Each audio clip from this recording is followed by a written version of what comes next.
Hello everyone, welcome to this video about some really cool minor licks from jazz guitar player Mark Whitfield. Coming right up.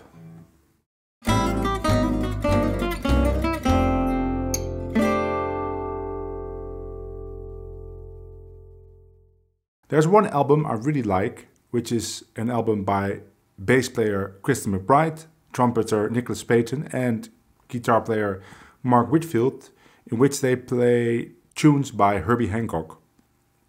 Without a piano, without drums, just bass guitar, trumpet, and it's a really wonderful album with a lot of great songs, of course. It's all Herbie Hancock songs, and great playing all around. That CD is called Finger Painting. Check it out.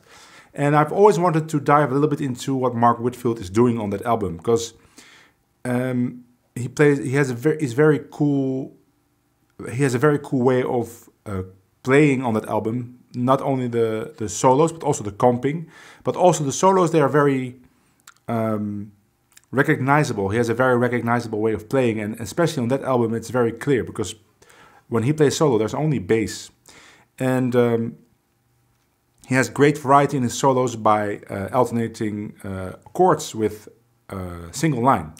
And he has a few signature single line licks to which he returns often, and I have always wanted to figure them out, and I finally did.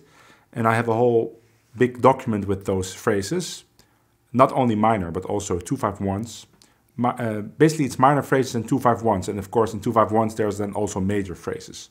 For this video, I'm gonna just look at the minor stuff, and I will make a Patreon-only video with the 2-5-1s, also very interesting. So let's just take a look at what we have here. And as always, you can download all the tabs from my Patreon. There's a link in the description. And of course, if you join the Patreon, you will also get access to that next video I'm making with the 2-5-1s, also with tabs. I uploaded a backing track yesterday to my channel, especially for this video, and it's called Modal Jazz backing track, Gypsy Jazz backing track, and it's only A minor and G minor. And I've put everything in this document in A minor. So this is the first phrase. 1, 2, 3, 4. 3, 4.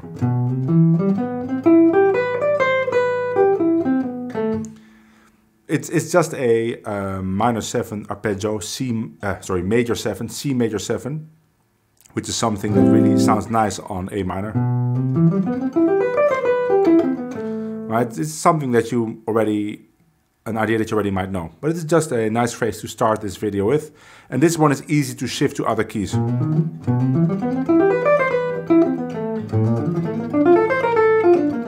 That would be G minor. So let me just play it on the backing track, and I will improvise a little bit, and then this phrase will show up from time to time, both in A minor and G minor. Here we go.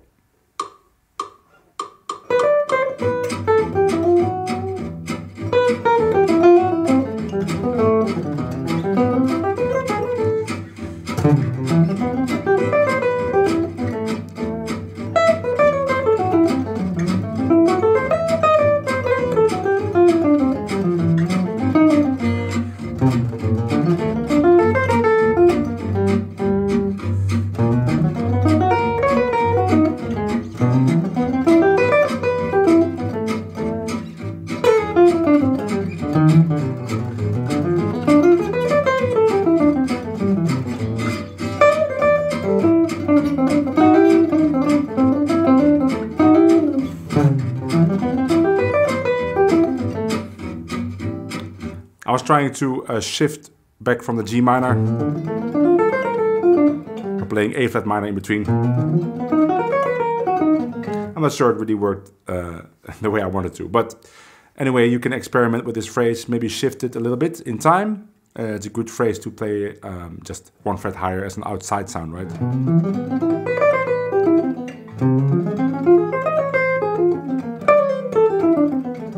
Maybe let's try that one. So I'll just play the phrase 1 fret too high and then resolve back to A minor. That sounds great too.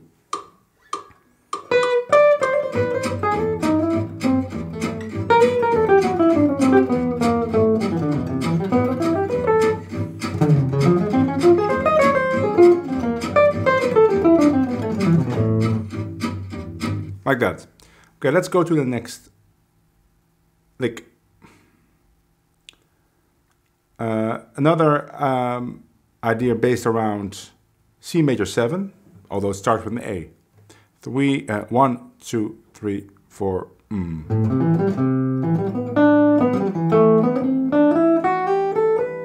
3, 4.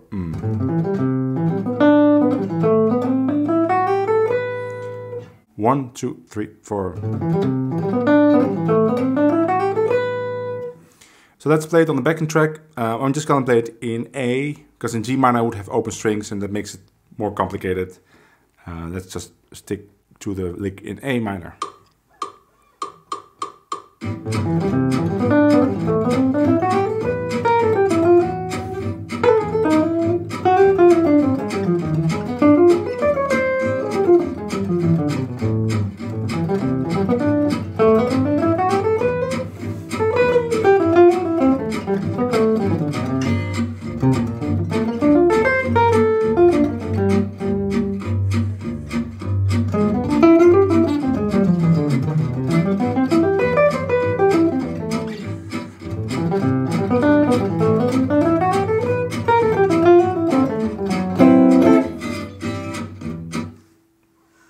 Nice, with the triplets. Next one, also triplets, but now it's on a higher position of the guitar. We start with an A on the A string with the first finger on the 12th fret. Sounds like this: 1, 2, 3, 4. 3, 4, 1. He really plays this quite often on minor chords. And it's really cool because it ends on the 6 or the 13. But to get away from this minor 7 sound that we have all the time. But if you play C major 7, you're creating this minor 7 sound with the G there. But if you play F sharp, you're playing the 13, that's nice. So that's, and G of course would be here.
Nice. Next, this is just a very simple melodic idea. I wrote it down in quarter triplets, like this. 1, 2, 1, 2, 3, 4. 4, 1. You don't have to play it exactly like that. It's just more of a melodic idea that you should phrase over the beat, actually. I would play this after I played some more busy 8th note lines, something like this.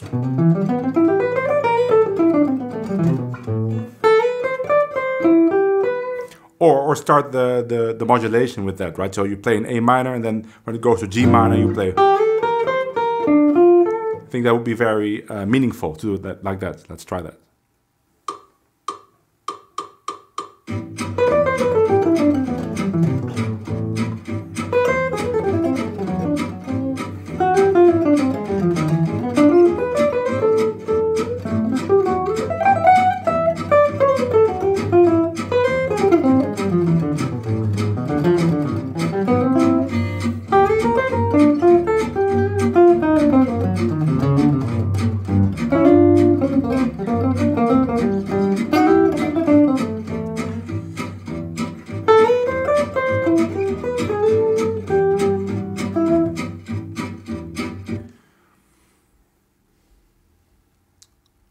This is a typical Mark Whitfield line that you cannot play in many keys because it basically uses the whole guitar neck. But in A minor and G minor, it's perfect. Sounds like this. 1, 2, 3, 4, 1.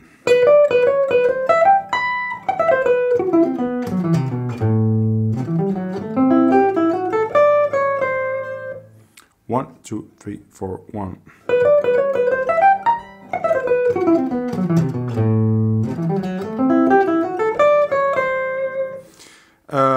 Great phrase. Again, it features the 13.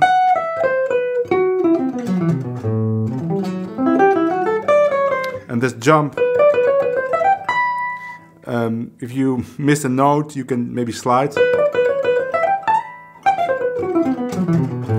It has to sound a little bit like dirty, you know. So G minor would be.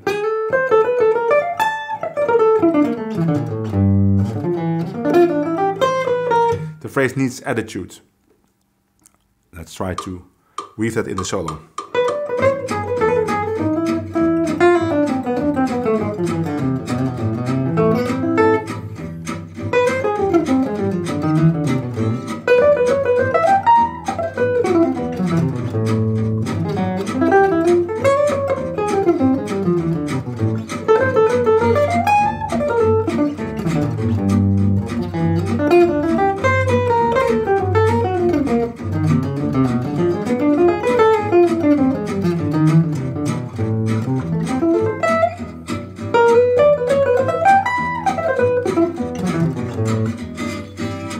Now, if you are in D minor, for example, then you cannot play the whole thing, but you could play part of it.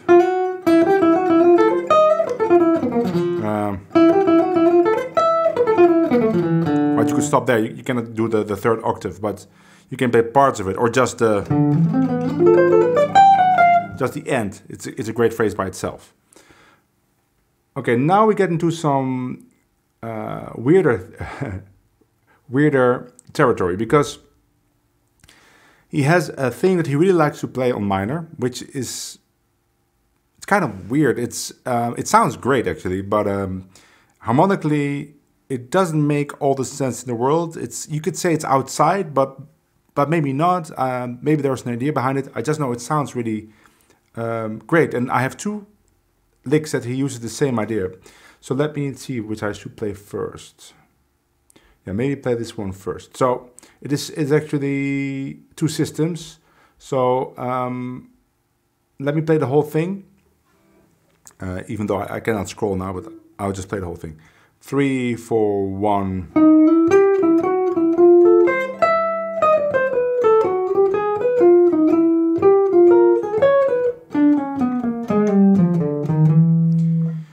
One, 2, 3, 4, 1.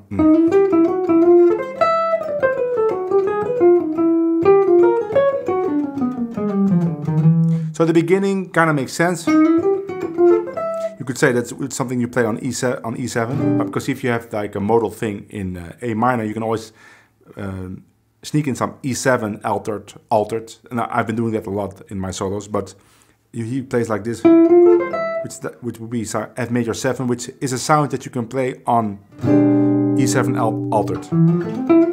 So, and then that's really a phrase in A minor, but then he plays. That sounds like something that you would play on, right? Something like B flat altered. So now you could say, oh, B flat altered, isn't B flat the tritone for E7? It is. But if you would play the tritone substitute, you wouldn't alter that chord. You would play like with a big 13. So this is kind of a. Maybe you could say, well, it's some kind of diminished idea, right? So it would be like F diminished, which would be something you can play on A minor. But there is this C sharp in it. No, that's actually okay. There's an F sharp in it. That's it, yeah. This F sharp. I don't know. It's a weird thing which we don't actually have to analyze. It just sounds great, but I wouldn't play it immediately. I would introduce this later after we all felt it's A minor, and then you play this thing as a kind of outside sound.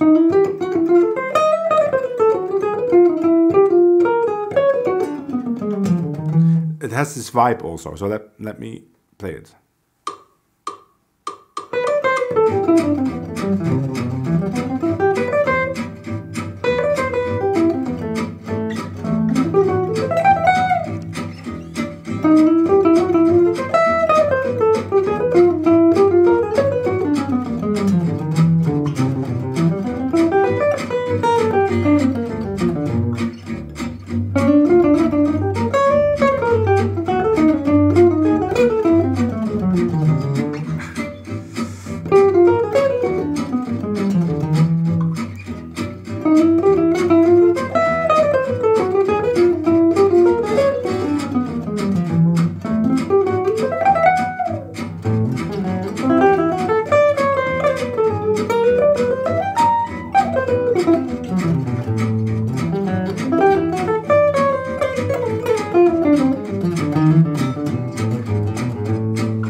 It's really cool, right? I tried to play it on G minor, but I think I messed up, played on the wrong fret. But it's an outside sound anyway, so it still kind of worked. Now I have another phrase, and this is the second half of the lick, which uses the same idea. And it's one system. It starts differently. It starts like this: 3, 4.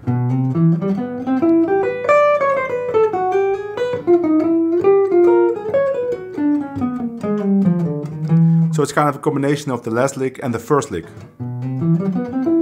Right? The first lick started like that too, with a C major 7 arpeggio.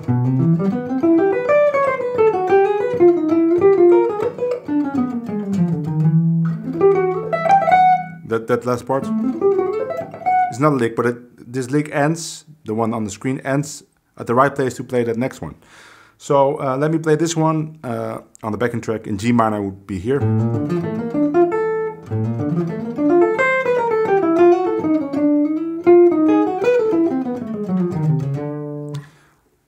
Let's give it a try.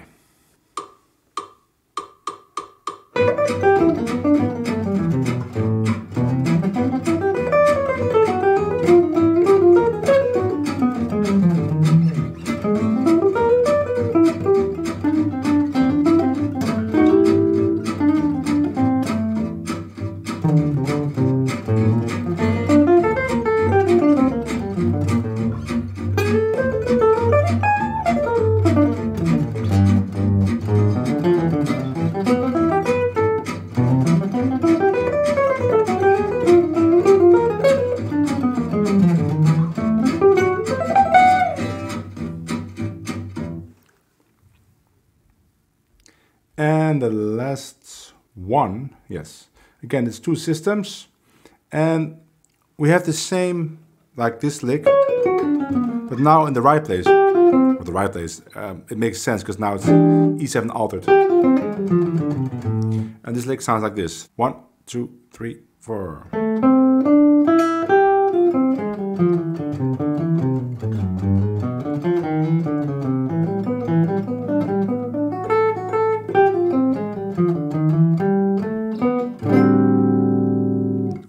One, 2, 3, 4.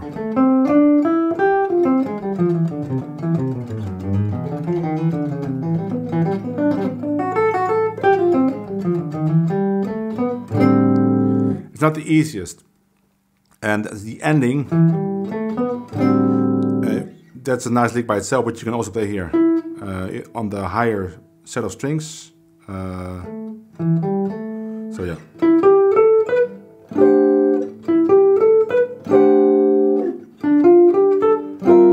Would be in G minor, because we cannot play this thing in G minor, it's just too low, I think. No, we have open strings, so, but we can play the last part of it. So let me try and play this with the backing track.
there you go. Some extremely cool licks, I think, of Mark Whitfield. And his playing consists of only cool stuff.